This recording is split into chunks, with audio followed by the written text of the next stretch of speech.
Germany Dortmund cobra ஞானம் சித்திரை தமிழ் புத்தாண்டை முன்னிட்டு வழங்கும் மாபெரும் மலிவு விற்பனை. ஏப்ரல் மாதம் 13ஆம் தேதி ஒரே நாள் காலை 11 மணி முதல் மாலை 5 மணி வரை அனைத்து ஆடைகளும் சிறப்பு விலை தள்ளுபடியில். புடவைகள் பொருட்கள் எதுவாயினும் நீங்கள் 4 எடுத்தால் செலுத்த வேண்டியது 100 யூரோக்கள் மாத்திரமே. விலை உயர்ந்த பட்டுச் சேலைகள், லொங்காக்கள் என்பனவற்றையும் நீங்கள் தெரிவு செய்யலாம். 4 புடவைகள் 100 யூரோ மட்டுமே. ஏப்ரல் 13ஆம் தேதி மட்டுமே இந்த மலிவு விற்பனை. கோப்ரா ஞானம், டாட்மண்ட், ஜெர்மனி. 30 கிலோமீட்டர் தூரம் செயின் நதியில் 3 மணி நேரம் பாரிஸ் நகரின் அழகிய பின்னணிகளுடன் சொகுசு கப்பலில் உங்கள் கொண்டாட்டங்களை மிகச் சிறப்பாக நிகழ்த்திக் கொள்ள தொடர்பு கொள்ளுங்கள். ஈசனின் சுராஜ் த்ரெத் இந்தியன் 121 ரூ டிட்டோ பாரிஸ் 14. சொகுசு கப்பல் தோரிஃபில் பின்னணியை செயின் நதியில் 2 முறை வலம் வரும். சிற்றுண்டிகள், உணவு வகைகள், டிஜே, டெக்கரேஷன் அனைத்தும் ஈசன் அவர்களே மேற்கொள்கின்றார். ஜெர்மனியில் எபிக் மாங்கீஸ் பெருமையுடன் வழங்கும் G Tamil Sarigamapa little Sam's. நாளைய தலைமுறை நட்சத்திர பாடல்கள் யாழ் அரியாலை கில்மிஷா, மலையகம் அசானி, தமிழ்நாடு ரிக்சிதா ஜவஹர், ருத்ரேஷ் குமார், சஞ்சனா, கனிஷ்கர் கலந்து கொள்ளும் முழுமையான இன்னிசை விருந்து ஏப்ரல் 20ஆம் தேதி மாலை 4 மணிக்கு ஸ்வெல்மில் நடைபெறுகின்றது. தமிழ்நாடு ஜி தமிழ் தொலைக்காட்சி சரிகமபா பாடல் போட்டி நிகழ்ச்சியில் வெற்றி பெற்ற ஈழத்து இசை குயில்களையும் தமிழக இளம் இசை குயில்களையும் ஜெர்மனி வாழ் தமிழ் மக்கள் நேரில் பார்த்து அவர்கள் பாடல்களை கேட்டு ரசித்து பெருமைப்படுத்த உங்கள் அனைவரையும் அன்போடு வரவேற்கின்றார்கள் ஜெர்மனி எபிக் மங்கீஸ்.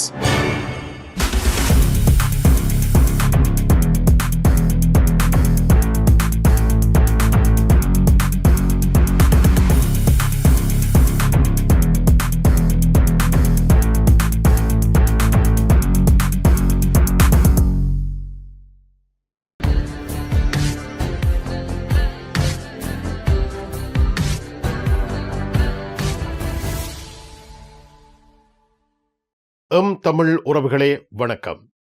ஜெர்மனி செய்திகள். ஜெர்மனி நாட்டில் இருந்து வேலும் மயிலும் ராமகிருஷ்ணன் அவர்கள். தமிழ் உறவுகளே வணக்கம். ஜெர்மன் செய்திகள். ஜெர்மனி நாட்டில் தந்தையர்களுக்கு சலுகைகளை வழங்குகின்ற சட்டம் நடைமுறைக்கு கொண்டுவரப்பட உள்ளது.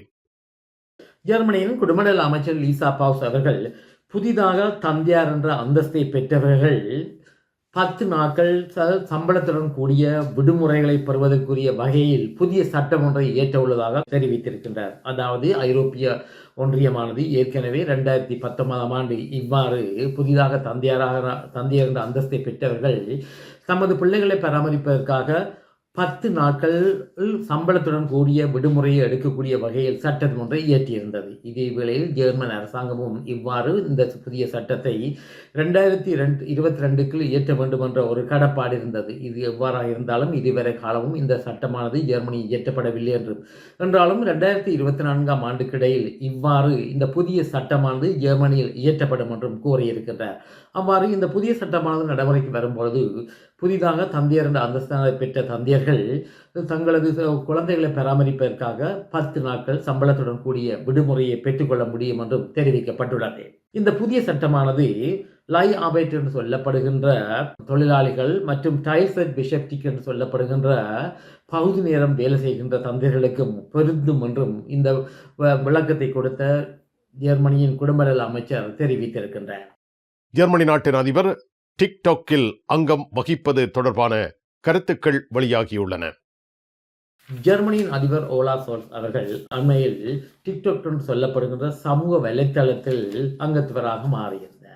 இதே வேளையில் தற்பொழுது அவர் சீனா நாட்டுக்கு விஜயம் ஒன்றை மேற்கொண்டிருக்கின்றார். இவ்வாறு இவர் சீனாவுக்கு விஜயம் சென்றுள்ள நிலையில் இவர் இவ்வாறு டிக்டாக் என்று சொல்லப்படுகின்ற சமூக வலைத்தளத்தை தரவிறக்கம் சம்பந்தமாக ஜெர்மனியின் ஆன்டி டிஸ்கிரிமினேஷன் ஆப்ட்ராக்டர் சொல்லப்படுகின்ற மக்களிடையே ஏற்றத்தாழ்வுகளை இல்லாத அமைக்கின்ற ஒரு அமைப்பினுடைய முக்கிய பிரதிநிதியான ஃப்ரேடா அட்டமன் அவர்கள் இதை விமர்சனத்துக்கு உள்ளாக்கி இருக்கின்றார். அதாவது டிக்டாக் சொல்லப்படுகின்ற இந்த சமூக வலைத்தளத்தில் சில சமூக சீர்கேடான சம்பவங்கள் நடைபெற்று வருவதாகவும் இதே வேளையில் வன்முறைகளை தூண்டுகின்ற சில விடயங்கள் அங்கே பரப்பப்பட்டு வருவதாகவும் இந்த விடயத்தில் அரசாங்கமானது கூடுதலான கவனத்தை செலுத்த வேண்டும் என்றும் அவர் குறிப்பிட்டிருக்கின்றார். இதே வேளையில் இந்த விடயம் சம்பந்தமாக அரசாங்கத்தின் பேசவல்ல அதிகாரி ஒருவர் தெரிவித்த கருத்தில் இந்த கருத்தானது, அதாவது இந்த ஆன்டி டிஸ்கிரிமினேஷன் பிஆப்ட்ராக்ட் சொல்லப்படுகின்ற ஃப்ரேடா அட்டமனின் கருத்தானது எவ்வகையிலும் ஏற்புடையதான கருத்து அல்ல என்றும் அவர் குறிப்பிட்டிருக்கின்றார். ஜெர்மனி நாட்டில் நிகழ்ந்த வாகன விபத்தொன்றில் 2 மரணமடைந்துள்ளனர். ஜெர்மனியின் நோட்ரவிஸ்மால் மாநிலத்தில் உள்ள போகன்ட்ரை என்ற பிரதேசத்தில் ஒரு தந்தையாரானவர் தனது 3 குழந்தைகளுடன் தனது வாகனத்தில் பிரயாணம் செய்ததாகவும் இதே வேளையில் இவர் ஓட்டி வந்த வாகனமானது காரணம் தெரியாத வகையில் வீதியை விட்டு விலகியதாக தெரிவிக்கப்பட்டுள்ளது. இவ்வாறு இந்த வாகனம் வீதியை விட்டு விலகி ஒரு மரத்துடன் மோதியதாகவும் இந்த மோதலின் பொழுது இவரது 2 பெண் குழந்தைகள் ஸ்தலத்திலேயே இந்த விபத்தினால் இறந்ததாக தெரிவிக்கப்பட்டுள்ளது. அதாவது இந்த பெண் குழந்தைகளுடைய வயதானது முறையே 4 மற்றும் 10 வயதாகவும் இதே வேளையில் இந்த தந்தையுடைய மற்றொரு மகன் மற்றும் இவரிடம் கூட சென்ற இன்னும் ஒரு நபருக்கு ஆபத்தான நிலையில் சிகிச்சைகள் மேற்கொள்ளப்பட்டதாகவும் தெரிவிக்கப்பட்டுள்ளது. இதேவேளை இந்த வாகனத்தை ஓட்டி வந்த தந்தையாரானவர் எவ்வையான காயமும் இல்லாமல் உயிர் தப்பியதாக தெரிவிக்கப்பட்டுள்ளது. இதேவேளையில் தற்பொழுது போலீசார் இந்த தந்தையாருடைய நடவடிக்கை சம்பந்தமான விசாரணைகளை மேற்கொண்டு வருவதாக தெரிவிக்கப்பட்டுள்ளது. ஜெர்மனி டோட்முண்டில் ராஜமுத்திரை எஸ்கே சில்க்ஸ் பாரடைஸ் வர்த்தக பணியில் 22 ஆண்டுகளை நிறைவு செய்துள்ளது. இப்பொழுது தங்கள் அன்பு வாடிக்கையாளர்களை மகிழ்விக்க மாபெரும் மலிவு விற்பனையை நடத்துகின்றனர். சனிக்கிழமை தோறும் 1 எடுத்தால் 1 இலவசம். கல்யாண பட்டுப்புடவைகள் யாவும் மலிவு விலைகளில் எல்லோருக்கும் ஏற்ற புடவை திணிசுகளை எப்பொழுதும் நீங்கள் தெரிவு செய்ய SK silks Paradise, alter ஸ்ட்ராசா 33, Dortmund, Germany. Germany நாட்டுக்கு 50,000 வைத்தியர்கள் தேவைப்படுகிறார்கள் என செய்தி வெளியாகியுள்ளது. ஜெர்மனியின் சமஷ்டி சுகாதார அமைச்சர் கார்ல் லவுட்டர்பர்க் அவர்கள் ஜெர்மனியில் வருகின்ற 10 வருடங்களில் 50,000 வைத்தியர்கள் தேவைப்படுவதாக குறிப்பிட்டிருக்கின்றார். அதாவது ஜெர்மன் நாட்டில் வருடாந்தம் ஒன்றுக்கு 5,000 மேலதிக மருத்துவ கல்விகளை கற்கின்ற இடங்களை ஒதுக்கீடு செய்ய வேண்டிய நிலை உள்ளதாகவும் இதே வேளையில் இவ்வாறு கடந்த காலங்களில் இந்த இட ஒதுக்கீடுகள் மேற்கொள்ளப்படவில்லை என்றும் குறிப்பிட்டிருக்கின்றார். இதன் காரணத்தினால் வைத்தியர்களை வெளிநாட்டிலிருந்து எடுக்க வேண்டிய ஒரு சூழ்நிலை உள்ளதாகவும் குறிப்பிட்டிருக்கின்றார். இதே வேளையில் ஜெர்மன் நாட்டில் கூடுதலான மக்கள் இருதய நோயால் பாதிக்கப்பட்டு வருவதாகவும் இதை முன்கூட்டியே இந்த வகையான வருத்தங்களை அடையாளம் காணுவதற்காக புதிய நடைமுறை ஒன்றை தான் மேற்கொள்ள உள்ளதாகவும் குறிப்பிட்டிருக்கின்றார். அதாவது பவுச்சர் என்று சொல்லப்படுகின்ற சில விஷயம் சொல்லப்படுகின்ற இந்த பத்திரத்தை கொடுப்பதன் மூலம் 20 மற்றும் 30 மற்றும் 50 வயதை அடைந்தவர்கள் இது சம்பந்தமான வைத்திய பரிசோதனைக்கு தம்மை உட்படுத்திக் கொள்ளலாம் என்றும் அவர் குறிப்பிட்டிருக்கின்றார். இனி உலகச் செய்திகள். நேற்று தினம் ஈரானானது இஸ்ரேலை நோக்கி பல நூற்றுக்கணக்கான ஆளில்லா விமானங்களையும் மற்றும் ராக்கெட்டுகள் ஏவியிருந்தது. இதே வேளையில் இந்த ராக்கெட்டுகள் மற்றும் ஆளில்லா விமானங்கள் இடைவெளியில் வைத்தே மறைத்து அழிக்கப்பட்டதாக தெரிவிக்கப்பட்டுள்ளது. இதே வேளையில் இஸ்ரேல் நாட்டுடைய வான் பாதுகாப்பு அமைப்பான அயன் டோமானது இவ்வாறு ஏவப்பட்ட ராக்கெட்டுகள் மற்றும் ஆளில்லா விமானங்களில் 99% இந்த வகை ஆளில்லா விமானங்களையும் ராக்கெட்டுகளையும் வான்வெளியில் வைத்து தாக்கி அழித்ததாக தெரிவித்திருக்கின்றது. இதே பிரித்தானியா மற்றும் அமெரிக்காவுடைய அரச படையினரும் இவ்வாறு இந்த வான் தாக்குதலில் ஈடுபட்டதாகவும், அதாவது ஈரானில் இருந்து வந்த ராக்கெட்டுகள் மற்றும் ஆளில்லா விமானங்களை இடவழியில் மறைத்து அழித்ததாக தெரிவித்திருக்கின்றது. இதே வேளையில் இந்த தாக்குதல் சம்பந்தமாக தென் லெபனானில் உள்ள ஈரான் நாட்டுக்கு ஆதரவான கிளர்ச்சி அமைப்பான ஹிஸ்புல்லா அமைப்பு கருத்து வெளியிடுகையில் தாம் இந்த வகையான ஈரானின் தாக்குதலை வரவேற்பதாக குறிப்பிட்டிருக்கின்றது. இதே வேளையில் உலக நாடுகள் தற்பொழுது இஸ்ரேலை பதிலடியை ஈரானுக்கு கொடுக்க வேண்டாம் என்றும் மேலும் சிக்கலை உருவாக்க வேண்டாம் என்றும் வேண்டியிருக்கின்றன. இதே வேளையில் இஸ்ரேலுடைய பாதுகாப்பு அமைச்சரின் கருத்தின் பிரகாரம் தாம் ஈரானுக்கு பதிலடி கொடுப்போம் என்றும் இந்த பதிலடியானது எவ்வகையில் அமையும் என்று தற்போது குறிப்பிட முடியாது என்றும் கூறப்பட்டிருக்கின்றார். இதேவேளை ஈரானானது தாம் தற்பொழுது தமது ஆரம்ப நிலையை எடுத்ததாகவும் இதே வேளையில் இஸ்ரேலானது பதில் தாக்குதலை மேற்கொண்டால் இஸ்ரேல் மீதான கடுமையான தாக்குதலை தாம் மேற்கொள்வதற்கு தயங்க மாட்டோம் என்றும் கூறப்பட்டிருக்கின்றது.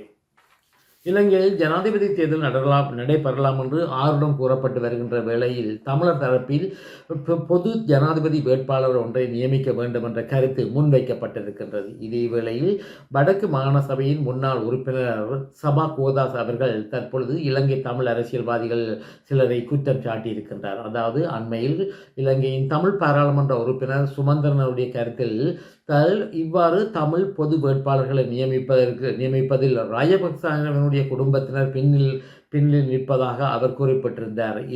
இந்த கருத்தை மிகவும் சாடிய சபா குகதாஸ் அவர்கள் தமிழ் வேட்பாளர்களை நிச்சயமாக களமிறக்க வேண்டும் என்றும் குறிப்பிட்டிருக்கின்றார். இத்துடன் இந்த செய்திகள் முடிவடைந்தன. நன்றி. மிக்க நன்றி. வேலும் மயிலும் ராமகிருஷ்ணன் அவர்களே, மீண்டும் சந்திப்போம். வணக்கம். அதெல்லாம் இருக்கட்டுமாப்பா, வீட்டு டிடி பாக்ஸ் இருக்கோ இல்லையோ? எனக்கு விசாக்கு முதல் டிடி பாக்ஸ் இருக்கும். சரி, ஓகே, பாய். நைட் எடுக்கிறேன் என்ன? சரியா? இஞ்சி என்னடா வாங்கி விற்கிறாராம். என்ன இப்போ இவ்வளோ காலம் டிடி பாக்ஸ் எல்லாம் இருந்திருக்கு? இல்லை, அவர் என்னன்னு சொன்னா ஃபுட் சிட்டி வச்சுக்கிறாரு தானே. இப்போ கொஞ்சம் பிஸியா இருப்பார். அவர் வீட்டை டிவியும் பார்க்குறீங்கள. அப்போ இப்போ நான் போறேன் தானே, இப்போ வாங்கி விற்பேன். மறந்துடாதீங்கோ, நீங்களும் வீட்டில் டிடி பாக்ஸ் வாங்கி வைங்க. தமிழ் தொலைக்காட்சிகளின் நிகழ்ச்சிகளை தங்கள் இல்லங்களுக்கு எடுத்து வருவதில் முன்னணி வகிப்பது டிடி பாக்ஸ்.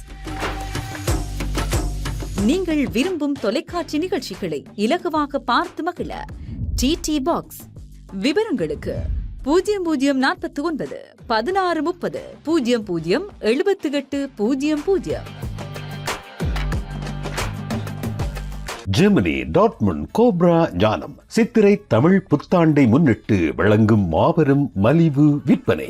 ஏப்ரல் மாதம் 13ஆம் தேதி ஒரே நாள் காலை 11 மணி முதல் மாலை 5 மணி வரை அனைத்து ஆடைகளும் சிறப்பு விலை தள்ளுபடியில். புடவைகள், பொருட்கள் எதுவாயினும் நீங்கள் 4 எடுத்தால் செலுத்த வேண்டியது 100 யூரோக்கள் மாத்திரமே. விலை உயர்ந்த பட்டுச் சேலைகள், லொங்காக்கள் என்பனவற்றையும் நீங்கள் தெரிவு செய்யலாம். 4 புடவைகள் 100 யூரோ மட்டுமே. ஏப்ரல் 13ஆம் தேதி மட்டுமே இந்த மலிவு விற்பனை.